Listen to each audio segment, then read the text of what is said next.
क्या आपको पता है कि अफीम, गांजा या कोका पत्ती जैसी चीज़ों पर सिर्फ केंद्र सरकार ही नहीं बल्कि राज्य सरकार का भी पूरा कंट्रोल होता है।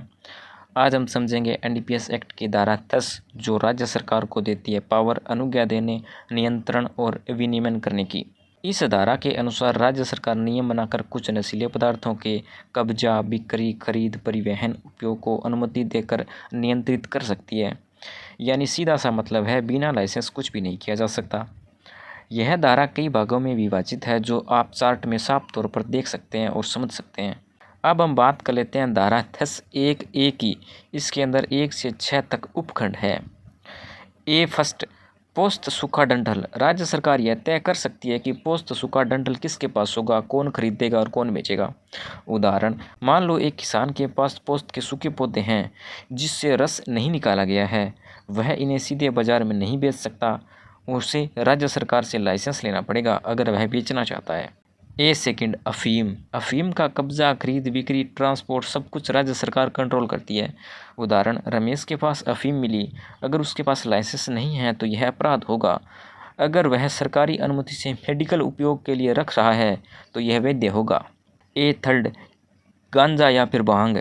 राज्य सरकार यह तय करती है कि कौन गांजा उगा सकता है, कौन बना सकता है, कौन बेच सकता है।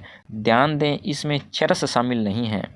उदाहरण, मोहन अपने खेत में गांजा उगाता है, बिना अनुमति उगाता है तो जेल हो सकती है। अगर सरकार से लाइसेंस लिया है तो यह वैध है। A4, औषधीय अफीम। अगर कोई व्यक्ति वैध रूप से अफीम रखता है तो वह उससे दवा बना सकता है, लेकिन नियमों के तहत। उदाहरण, एक फार्मा कंपनी के पास अफीम है और उसके पास लाइसेंस भी है तो वह उससे किसी भी प्रकार की दवाई बना सकती है, लेकिन बिना अनुमति के अगर वो ऐसा करती है तो उसके खिलाफ कानूनी कार्रवाई हो सकती है। A5, विनिर्मित औषधियाँ और कोका पत्ती। इसमें शामिल है तैयार नशीली दवाएं, कोका पत्ती। राज्य सरकार इनके कब्जा, बिक्री, उपयोग को नियंत्रित करती है। उदाहरण, एक मेडिकल स्टोर के पास नशीली दवाएं हैं, अगर उनके पास लाइसेंस है तो वह बेच सकता है, अगर उनके पास लाइसेंस नहीं है तो यह गंभीर अपराध है।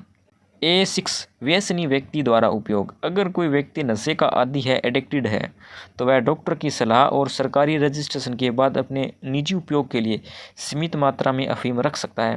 उदाहरण, सीता एक रजिस्टर्ड एडिक्टेड है, डॉक्टर की सलाह पर उसे थोड़ी मात्रा में अफीम रखने की अनुमति है, लेकिन सीमा से ज़्यादा रखे तो यह अपराध होगा। धारा 10(1)(b।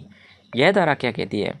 राज्य सरकार उन सभी अन्य आवश्यक बातों पर भी नियम बना सकती है जो धारा 10(a) में बताए गए विषयों पर प्रभावित नियंत्रित रखने के लिए जरूरी हो। सरल भाषा में, जो भी जरूरी हो कंट्रोल बनाए रखने के लिए राज्य सरकार वह नियम बना सकती है। उदाहरण, राज्य सरकार कहती है कि मेडिकल स्टोर को नशीली दवाएं बेचने के लिए 5,000 रुपये की फीस देकर लाइसेंस लेना होगा। यह नियम धारा 10(b) के तहत बनाया गया है। अब हम बात कर लेते हैं धारा 10(2) की।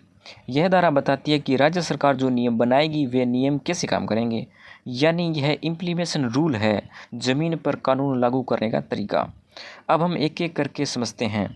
धारा 2(a), भंडारण का नियम। राज्य सरकार किसी भी जगह को भंडार घोषित कर सकती है जहां पोस्त सूखा डंठल रखा जाएगा। मालिक की जिम्मेदारी होगी वहां सुरक्षित स्टोरेज करना, सरकार के नियम से ही निकालना, सरकारी फीस भी अदा करना। उदाहरण, एक व्यापारी ने दूसरे राज्य से पोस्त सूखा डंठल मंगवाया है, उसे बाजार में सीधे नहीं रख सकता, उसे सरकार द्वारा तय गोदाम में ही जमा करवाना होगा। 2(b), गांजा खेती की सीमा तय करना। सरकार यह तय करेगी कि कितनी ज़मीन पर गांजा उगाया जा सकता है। उदाहरण, सरकार कहती है कि एक ज़िले में केवल 10 एकड़ तक ही गांजा उगाने की अनुमति होगी, इससे ज़्यादा नहीं होगी। धारा 2(c), लाइसेंस वाले किसान ही खेती करेंगे। हर कोई गांजा नहीं उगा सकता, सिर्फ वही किसान उगा सकता है जिसे सरकार ने अनुमति दी है। उदाहरण, राम और श्याम दोनों किसान हैं, राम के पास लाइसेंस है, खेती कर सकता है, श्याम के पास लाइसेंस नहीं है, अगर वो करता है तो ये अपराध होगा। धारा 2(d), पूरी फसल सरकार को देनी होगी। जो किसान गांजा उगाएगा उसे पूरी फसल सरकार को देनी होगी, वह खुद बाजार में नहीं बेच सकता। उदाहरण, मोहन ने लाइसेंस लेकर गांजा उगाया लेकिन वह खुद नहीं बेच सकता, उसे सरकार को सौंपना होगा। धारा 2(e), कीमत सरकार तय करेगी। सरकार यह तय करेगी कि किसान को उसकी फसल का कितना पैसा मिलेगा। उदाहरण, अगर सरकार कहती है कि 1 किलो गांजा का 2,000 रुपये मिलेगा तो किसान को यही कीमत मिलेगी, इससे ज़्यादा या कम नहीं। धारा 2F लाइसेंस और अनुमति के नियम।